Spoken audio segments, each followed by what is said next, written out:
की आवाज में आज बात करेंगे। मध्य प्रदेश में उपचुनावों को लेकर सियासी बयानबाजी हो रही है तो कोरोना काल में सामाजिक दूरी यानी सोशल डिस्टेंसिंग की धज्जियां उड़ाई जा रही हैं और एक दूसरे पर वार पलटवार का दौर भी शुरू हो चुका है। इस बीच पूर्व मुख्यमंत्री कमलनाथ ने उपचुनाव के मुद्दे को साफ कर दिया और कहा कि कांग्रेस उपचुनाव में किसान कर्ज माफी को मुद्दा बनाएगी और जनता के बीच में जाएगी। जो भी घोटाला करते हैं बीजेपी पर निशाना साधते हुए कहा कि उन्हें हर चीज में घोटाला दिखता है, चांद तारे दिखा देंगे तो भी घोटाला नजर आएगा। वहीं किसानों की कर्ज माफी को लेकर उन्होंने कहा कि हमने 3 किस्तों में कर्ज माफ करने का वादा किया था, पहली किस्त हमने दे भी दी है और पैसा भेजना था दूसरी किस्त का, लेकिन इस्तीफा दे दिया गया उनकी तरफ से। उन्होंने कहा कि हमने घोषणा की थी कि पहली किस्त, दूसरी किस्त और तीसरी किस्त कब कब दी जाएगी, किसान अब इससे वंचित हो गया है। कमलनाथ सरकार ने यह भी कहा कि कर्ज माफी अगर घोटाला है तो उपचुनाव में किसान बीजेपी को जवाब दे देगा।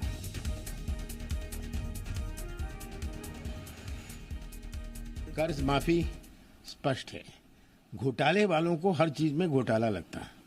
जिनका 15 साल घोटाला करते रहे, आज उनको हर चीज में, अगर वो सूरज को देखें, चांद को देखें, उसमें उनको उसमें भी घोटाला लगेगा। जिन मजदूरों का कर्जा माफ हुआ है इसकी सूची है। मुझे किसी का सर्टिफिकेट नहीं चाहिए, मैं कि कोई आरोप सुनने को तैयार नहीं। मैं तो मजदूरों का सर्टिफिकेट चाहता हूं, किसानों का सर्टिफिकेट चाहता हूं। मध्य प्रदेश में उपचुनाव में कांग्रेस के किसान कर्ज माफी को मुद्दा बनाने पर कमलनाथ के बयान पर मंत्री नरोत्तम मिश्रा ने पलटवार किया। नरोत्तम मिश्रा ने कहा कि कांग्रेस ने कर्ज माफ किए हैं तो किसानों को मीडिया के सामने लाएं। नरोत्तम मिश्रा ने कहा इनके पास कोई ऑडिटर नहीं है, इनके सुनने के लिए श्रोता भी नहीं मिलेंगे। नरोत्तम मिश्रा ने कहा बीएसपी का हाथी चुनाव में किसे कुचलेगा सब जानते हैं।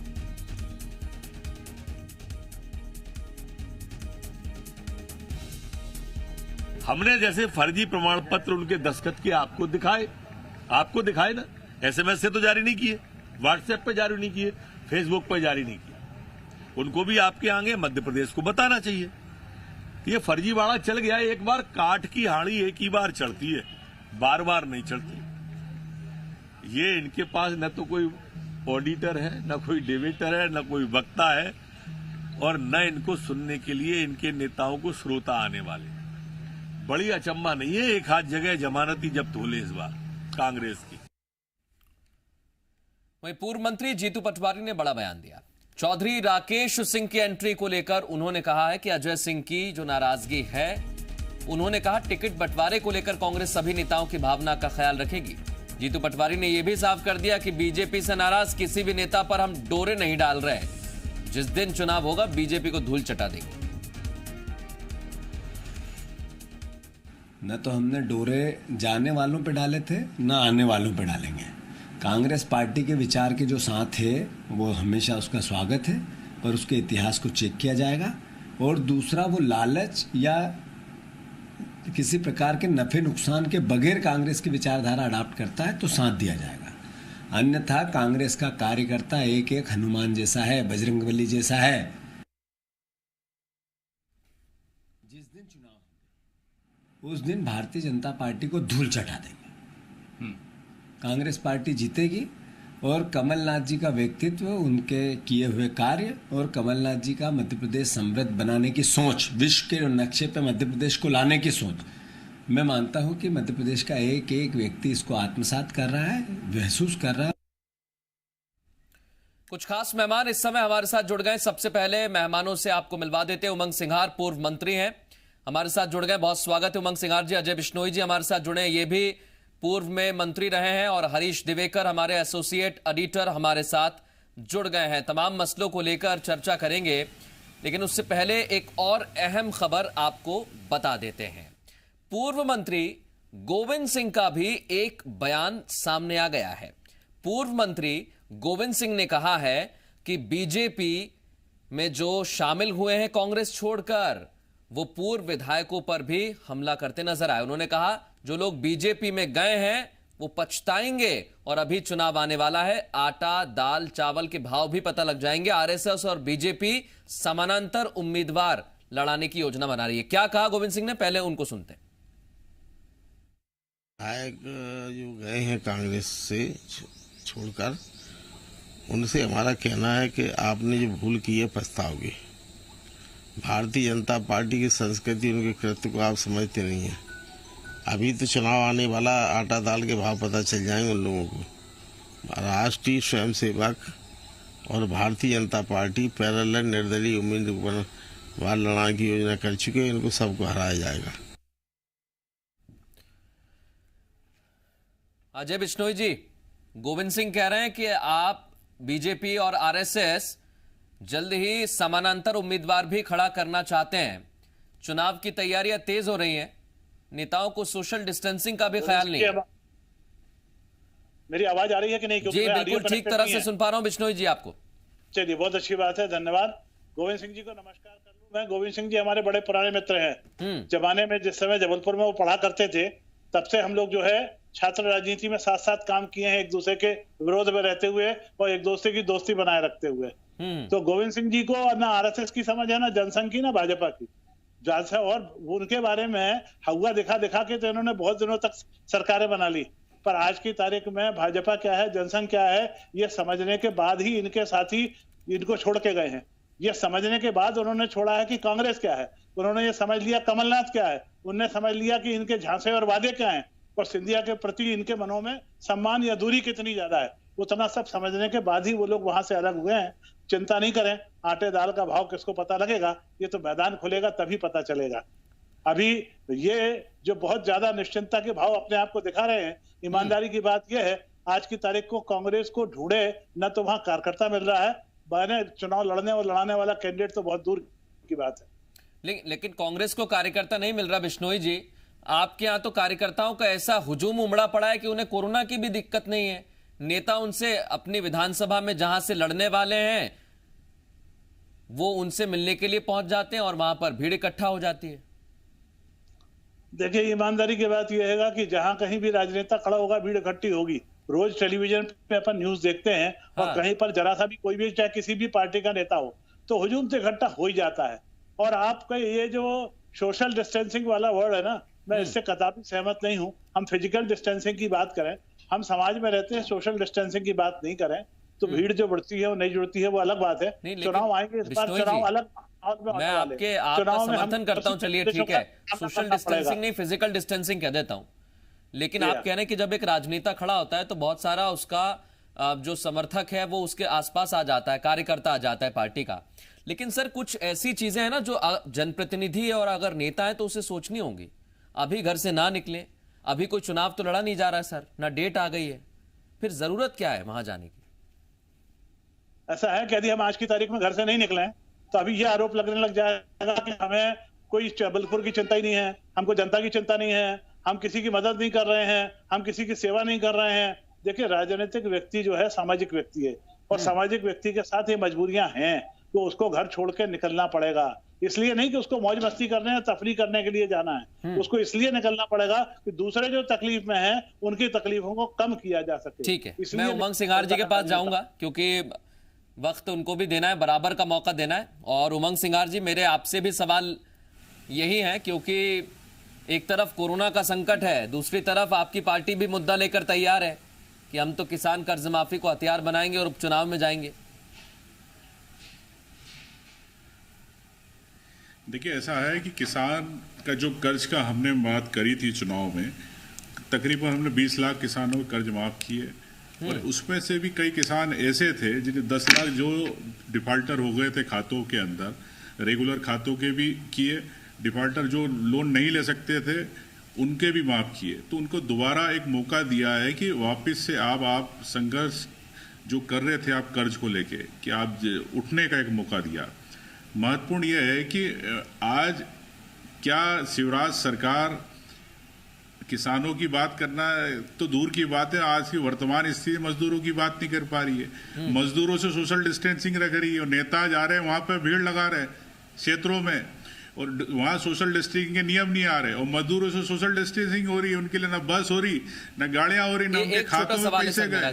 तो ये दोनों पर सवाल करना चाहता हूं, मजदूरों पर भी किसानों पर भी, क्योंकि गृह मंत्री नरोत्तम मिश्रा ने कहा है कि अगर आपने किसानों का कर्ज माफ किया है तो मीडिया के सामने ले आइए किसानों को। जी मैं वही आपसे कहना चाहता हूं कि सरकार है, सरकार के पास प्रमाण है, और किसके खातों में हुआ बैंक में जाके तो कोई परिणाम बदल नहीं सकते कागज। तो हर पूरे कोऑपरेटिव बैंक हो चाहे नेशनलाइज बैंक, सबके अंदर प्रमाण है कितना खाता मंजूर हुआ। ये तो बोल के आगे चलते हैं। ये इनके आज स्वास्थ्य मंत्री है तो कौन सी किटें दे पा रहे हैं? किटें तो दे नहीं पा रहे हैं वहां पे। और आज फिर इन्होंने एक नया मुद्दा छोड़ दिया किसानों का। भैया आपकी सरकार है, आप खुद प्रमाण देखे, हमने तो किया है। उन्होंने तो सरकार में आते ही कह दिया ना कि आपने तो सदी का सबसे बड़ा घोटाला, महा घोटाला किया है। नहीं, अगर ये वो कहने से कुछ नहीं होता। ये तो किसान जिसका कर्ज माफ हुआ उसको पता है कि आज हमको जीवन में पहली बार वरदान मिला कांग्रेस से। 15 साल के पहले इन्होंने 50,000 की बात करी थी, आज तक कर्जा माफ नहीं किया। लेकिन कांग्रेस ने जो कहा वो किया। और अगर इनके मन में इतनी मानवीयता है, राजनीति से हट गए, तो ये 2 लाख तक का कर्जा माफ क्यों नहीं करते? जो आखिरी में कमलनाथ सरकार ने आदेश दे दिया है कि 2 लाख तक कर्ज माफ हो, क्यों नहीं किया ये बताएं। ठीक है, मैं बिश्नोई साहब से भी इसका जवाब लूंगा। मेरे सहयोगी हरीश दिवेकर मेरे साथ जुड़े हुए हैं। हरीश, जो स्थिति है पहले तो हम उस पर बात कर लें, क्योंकि उपचुनाव ऐसा तो है नहीं कि तारीख घोषित हो गई है या बहुत जल्दबाजी है चुनाव की, लेकिन क्या पार्टियों को ऐसा नहीं लग रहा कि अभी चुनाव की बहुत जल्दबाजी नजर आ रही है? बिल्कुल, चुनाव की जल्दबाजी में ये सब भूल गए। जैसा अजय बिश्नोई साहब ने कहा, फिजिकल डिस्टेंसिंग, उसी की बात कर रहे हैं। हम पिक्चरों में देख रहे हैं तुलसी सिलावट जी लोगों कार्यकर्ताओं को हाथ से पकड़ रहे हैं, जबकि प्रधानमंत्री नरेंद्र मोदी ने कहा है 2 गज की दूरी। सोशल डिस्टेंसिंग, फिजिकल डिस्टेंसिंग पे आए, 2 गज की दूरी बनाए, मास्क पहने, सैनिटाइजर पहने। लेकिन चुनाव की जल्दबाजी में खुद को खतरे में डाला, कार्यकर्ताओं को खतरे में डाला, जनता को खतरे में डाला। क्योंकि अब बेसब्री का बांध टूट रहा है। मृदुल, अब 60 दिन हो चुके हैं, 2 महीने हो चुके हैं, उपचुनाव आना है। इन्हें डर लग रहा है कि हम छोड़ के आ गए, कांग्रेस भाजपा में आ गए, अगर हम नहीं उतरे मैदान में तो हमारे को सत्ता नहीं मिलेगी, सीट नहीं मिलेगी। तो उसके लालच में खुद को खतरे में डाल रहे हैं, कार्यकर्ताओं को खतरे में डाल रहे हैं और जनता को खतरे में डाल रहे हैं। इस पर तो कई मामले दर्ज हो चुके हैं। उज्जैन की बात करें, उज्जैन में कांग्रेस विधायक गए तो वहां पर किसानों की समस्या को लेकर तो एक धारा 188 के तहत, महामारी के तहत मामला दर्ज कर लिया। अब तुलसी सिलावट मामला दर्ज नहीं हो रहा क्योंकि सत्ता इनकी आ गई है, पार्टी नहीं की है। तो ये दोयम दर्जे का मामला है और ये मामला किसी पार्टी का, दल का नहीं है। कोरोना महामारी विश्व में फैली महामारी है, इसमें इसका कोई इलाज नहीं। इसका इलाज एक ही है, बचाव, प्रोटेक्शन, प्रोटोकॉल का पालन करना है। वो अगर स्वास्थ्य मंत्री रहे तुलसी सिलावट, आम आदमी होते हैं, जानकारी उनको एक एक चीज मालूम है, प्रोटोकॉल मालूम, WHO के नॉर्म्स मालूम है। उसके बावजूद सिर्फ एक चुनाव के जीतने, उपचुनाव जीतने के लिए वो प्रोटोकॉल का उल्लंघन कर बैठे हैं। खुलेआम अपने सभाएं कर रहे हैं। इसके पहले भी वो सांवेर से 6 लोग लेके आ गए रेड जोन से। इंदौर हाई स्पोर्ट जोन बना हुआ है, उसको लेके भोपाल आ गए। यहाँ CM से और प्रदेश से हम ये समझ सकते हैं कि इनकी जो जिज्ञासा है वो बहुत ज्यादा हो गई है या उत्सुकता बढ़ गई है कि उतरना ही पड़ेगा, हमें कोई चारा नहीं है हमारे पास। घबराहट फैल गई है, जिज्ञासा, घबरा गए, डर गए, इनकी नींद उड़ गई है। क्योंकि जितना मामला लेट हो रहा है, ना तो ये मंत्री बन पा रहे हैं, जाके इमरती की बात करें, ना अभी क्या है स्थिति साफ हो पा रही, कार्यकर्ता मतलब भाजपा के स्वीकार नहीं कर रहा मैदानी। तो अब कैसे कहें जाए लोगों के बीच में, जनता बीच में जाना है, कार्यकर्ता को मनाना है। जब तक आमने सामने वीडियो कॉन्फ्रेंसिंग हो नहीं सकता, टेक्निकल कम्युनिकेशन से हो नहीं सकता, ये तो फिजिकल से हो सकता है। और ये इंतजार करने मूड में नहीं है। 2 महीने इंतजार कर लिए, घर में बंद रह गए, लॉकडाउन हो गया, लेकिन अब इनका सब्र का बांध टूट चुका है। ये जानते हैं अगर नहीं उतरे मैदान में तो जनता इनको नकार देगी। ऐसी स्थिति ना बने, चुनाव ना हार जाए, नहीं तो 2 दिन से गए पांडे हलवा में लेना माड़े, वो स्थिति हो जाएगी। कांग्रेस भी छोड़ के आ गए, भाजपा के अंदर भी स्थिति बिल्कुल, और ये स्थिति बन जाए, मुझे लगता है इसलिए सोशल डिस्टेंसिंग हो सिर्फ, और हम तो इसे फिजिकल डिस्टेंसिंग भी बोल देते हैं, लेकिन हाथ पकड़ना और आसपास भीड़ देखिए आप। मैं बिश्नोई जी से बोल रहा हूं, सर आप कम से कम ये तस्वीर देखिए। मैं समझता हूं, देखिए जाना जरूरी है नेताओं को, जनप्रतिनिधि आप जाइए, मदद करिए।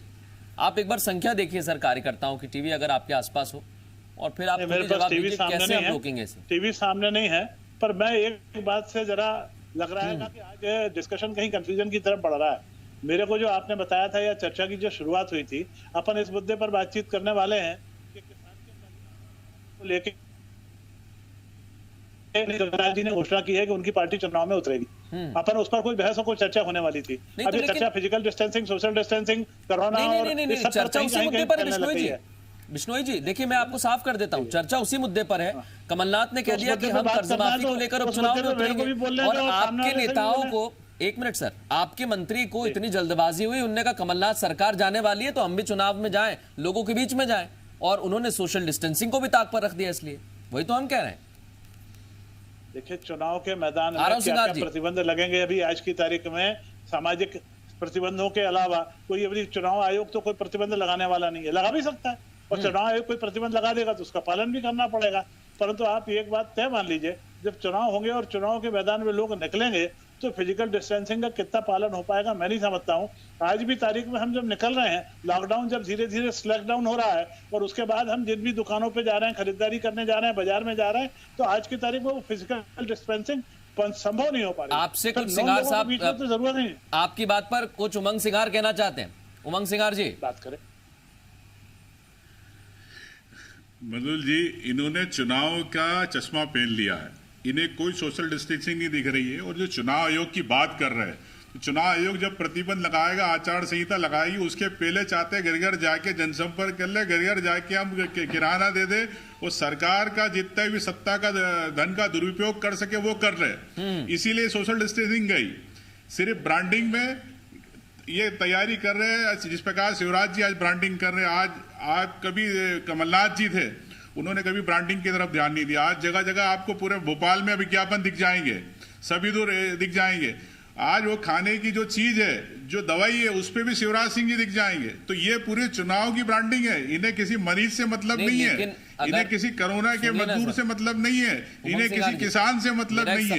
और आज ये कह रहे कि टीवी नहीं देख रहे, टीवी तो रोज देखते होंगे विष्णु जी, लेकिन विष्णु जी टीवी नहीं देख रहे तो आंख पे पट्टी बांध के आप बैठे हैं, तो मतलब ये तो मतलब आपको सिर्फ एक ही दिख रहा है कि हमको चुनाव कैसे लड़ना है। साहब, एक सवाल आपसे भी करना चाहता हूं। की सरकार है आपकी, एक सवाल मैं भी करना चाहता हूं आपसे। के ऊपर कांग्रेस सरकार नहीं दिखी, सारे पहले विष्णु जी जवाब देते हैं जी।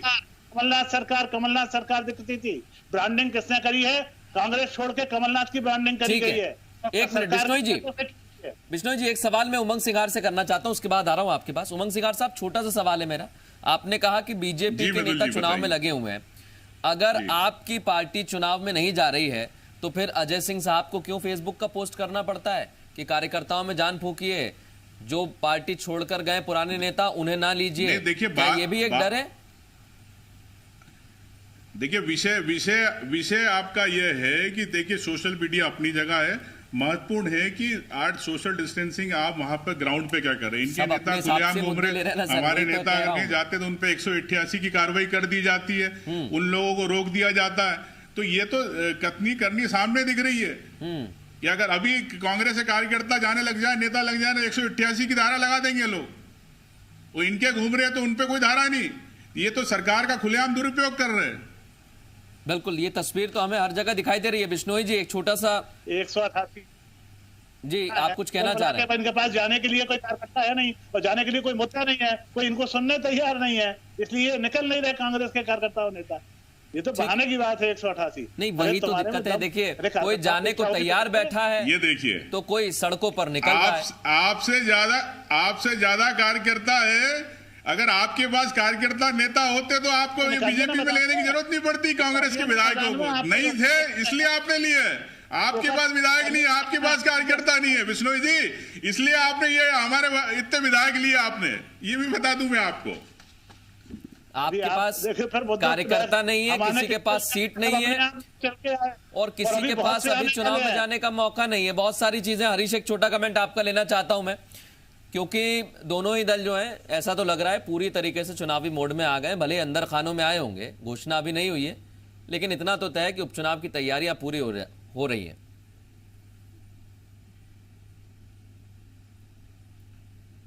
हरीश जी, बिल्कुल, उपचुनाव की तैयारी में आ चुकी है और आज जिस तरह के आरोप प्रत्यारोप के दौर शुरू हो गए हैं वो सामने देखते हैं। जैसा आपने बताया, इमरती देवी उतर के आ गई मैदान में, तुलसी सिलावट दिख गए और बाकी भी 22 विधायक लगातार अपने संपर्क में बने हुए हैं और मुख्यमंत्री शिवराज सिंह चौहान वो भी प्लानिंग कर रहे हैं और जल्दी वो हालांकि और भी लोग हैं हरीश, और भी जो पूर्व मंत्री हैं जो बीजेपी में आ गए वो भी चुनाव मैदान में, लेकिन कम से कम उन्होंने सोशल डिस्टेंसिंग की धज्जियां नहीं उड़ाई, क्योंकि हमें पीपी किट पहने हुए सैनिटाइज करते हुए प्रद्युम्न सिंह तोमर भी नजर आ गए थे ग्वालियर में। तो समझा जा सकता है कि जो पार्टी बदलकर आए हैं या जिन्होंने अपनी विचारधारा को बदला है वो अब उपचुनाव में भी जाएंगे, जाहिर सी बात है। बहुत शुक्रिया आप तीनों मेहमानों का हमसे